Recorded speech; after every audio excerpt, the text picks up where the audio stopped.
चंडामर्ग जी आए, चलने तो धीरे धीरे। चंडामर्ग जी आए, देखा, और ये पहले तो चलो प्रहलाद, और तो पूरी कक्षा को रोग लग गयो, दौड़े दौड़े गए, महाराज गदब है गयो, बड़ा भयानक संक्रामक रोग है। पहले तो अकेला प्रहलाद ही राम नाम को गाता था, तो पूरी कक्षा ही गाने लग गई। सैनिकों को भेजा, सैनिक आए और जैसे प्रहलाद जी को पकड़ा, करंट लग गया, सैनिक भी गाने लगे, गोविंद मेरो है, गोपाल मेरो है, गोविंद मेरो है, गोपाल मेरो है, गोविंद मेरो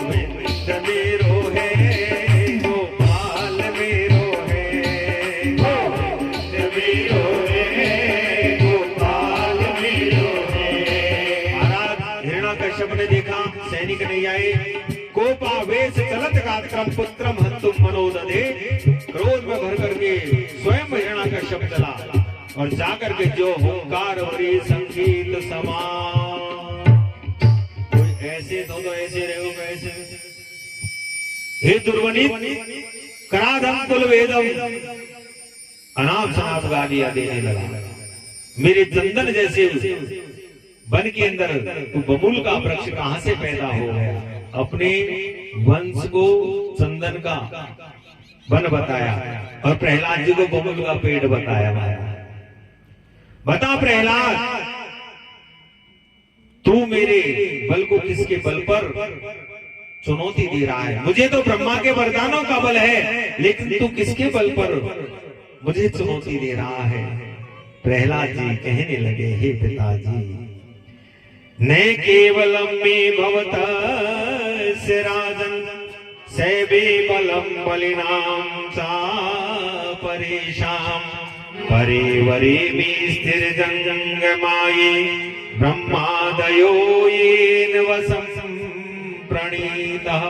हे पिताजी, आपको तो ब्रह्मा के वरदानों का बल है, लेकिन मुझे जिसका बल है वो तो ब्रह्मा को भी वरदान देने की सामर्थ्य रखता है। बोले कहाँ है वो? बोले ये पूछो पिताजी, कहाँ नहीं है वो?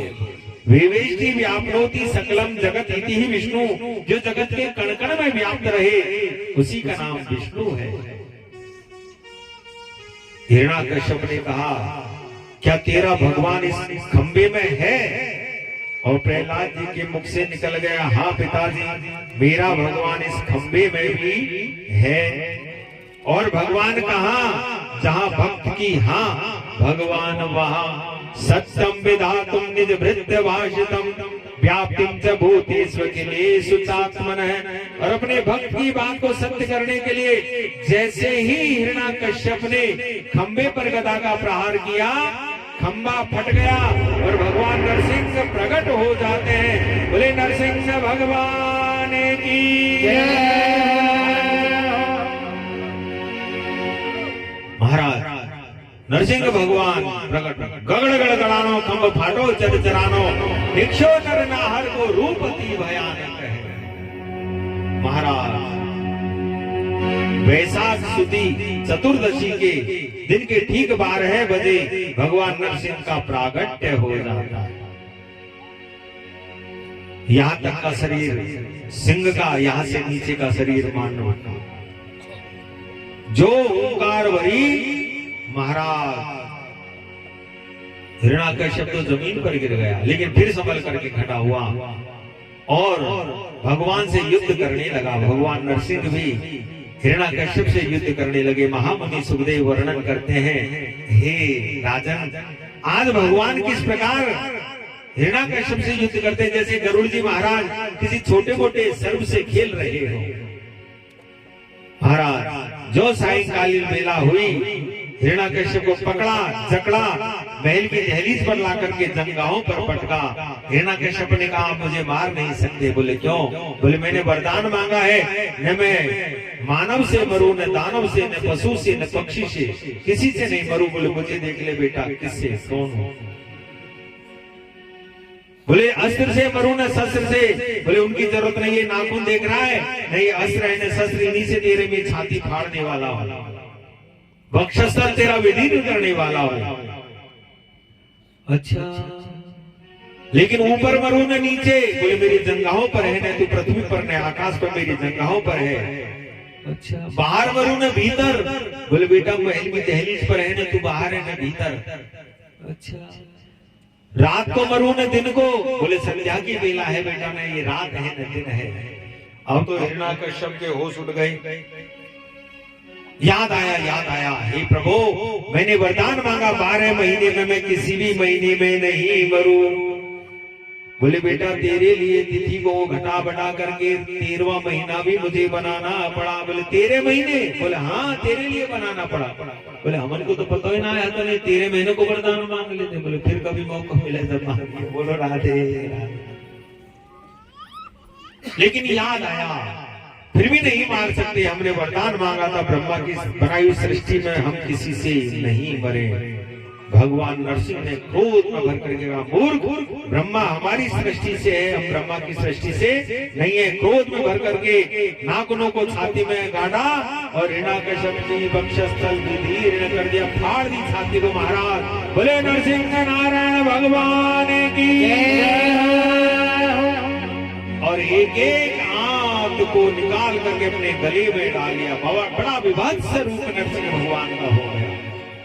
इतने अब महाराज बड़े क्रोध में, भयानक क्रोध में हिरण्याकश्यप का तो गोविंदाय नमो नमः किया।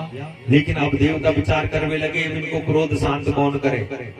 जो भी आगे जाता कोई टिक नहीं पाता, न ब्रह्मा टिके, न शिव टिके, कोई भी न मनु टिके, न गंधर्व टिके, कोई नहीं टिका भगवान के सामने। सभी ने विचार किया कि देवता जब क्रोध में हो तो देवी ही शांत कर सके। सही बात है ना, देवता यदि क्रोध में हो तो देवी ही शांत कर सके। चलो लक्ष्मी जी के पास। लक्ष्मी जी के पास गए, बोले चलो आपके पति देव को शांत करो।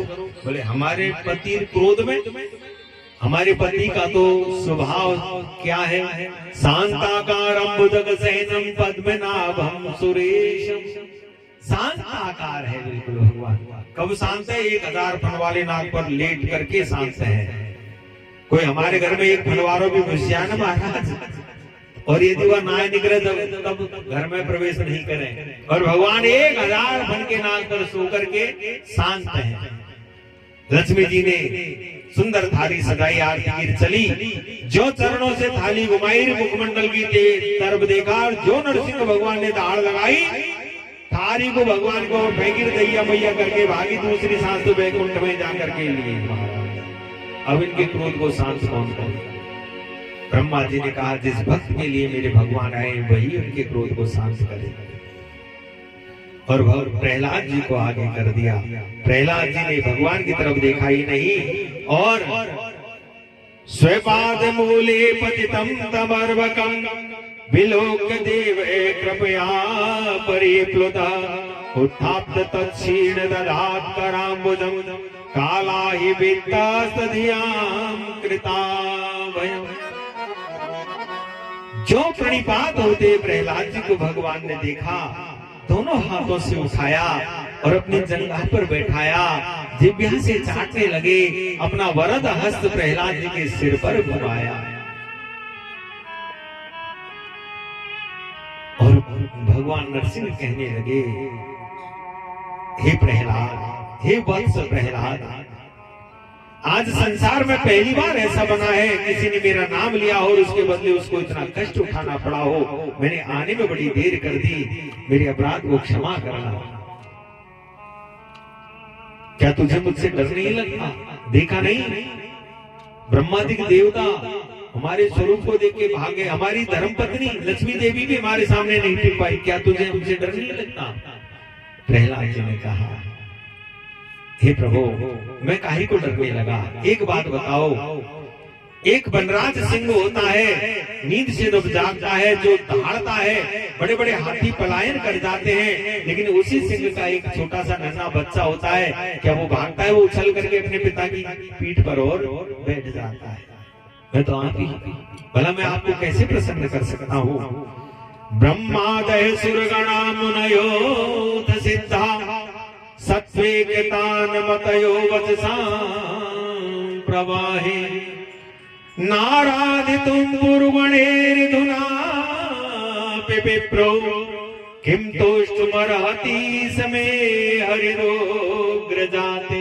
हे प्रभु, मेरा तो जन्म ही एक उग्र जाति में, दैत्य कुल में हुआ है। ब्रह्मादिक देवता धारा प्रवाह आपकी स्तुति करते रहे, लेकिन आप किसी से प्रसन्न नहीं हुए। भला मैं आपको कैसे प्रसन्न कर सकता हूँ? लेकिन एक बात तो कहनी पड़ेगी, जो कृपा आपने एक दैत्य पुत्र के ऊपर की है, वो आज तक आपने किसी के ऊपर नहीं की। ने ब्रह्मणो न तो भविष्य ने वीर माया। जाने दो संसार को, आपके सगे बेटा ब्रह्मा है, कभी ब्रह्मा को गोद में बैठाया, सिर पर हाथ फेरा? जाने दो ब्रह्मा को, जो लक्ष्मी आपकी धर्म पत्नी है, आपके चरण दबाती रहती है, कभी उनको गोद में बैठाया, कभी हाथ पर सिर फेरा? जो कृपा आपने दैत्य पुत्र के ऊपर की है, आज तक आपने किसी के ऊपर भी नहीं की। सुंदर स्तुति की प्रहलाद जी ने, और कहा भगवान ने, हे प्रहलाद, मांग क्या चाहता है? बोले भगवान ने जैसे क्या मांग, माम माम प्रलोभ है। हे प्रभु, ये क्या कर रहे हो? यदि मैंने मांग लिया, न से भक्त से बड़ी कहा, वो भक्त नहीं, वो बढ़िया हो गया, व्यापार हो गया। क्या मांगना? भक्ति करे, भक्ति के बदले मांग ले, ये तो व्यापार है। भगवान ने कहा, हे पुत्र, जब एक पिता अपने पुत्र को कुछ दे देता है तो प्रसन्न होता है, मेरे कहने पर मांग ले। ज्यादा जिद की तो प्रहलाद जी ने कहा, यदि देना ही चाहते हो तो एक ही वरदान दे दो, मेरे मन के अंदर कभी मांगने का भाव ही पैदा नहीं हो। बोले ये भी कोई मांगना हुआ? तू मांग नहीं सकता, मैं दिए बगैर रह नहीं सकता। हे प्रहलाद, एक मनवंतर का राज्य भोगो और फिर मेरे मुख पार्षद बन करके मेरे साथ में रहोगे। भक्तों,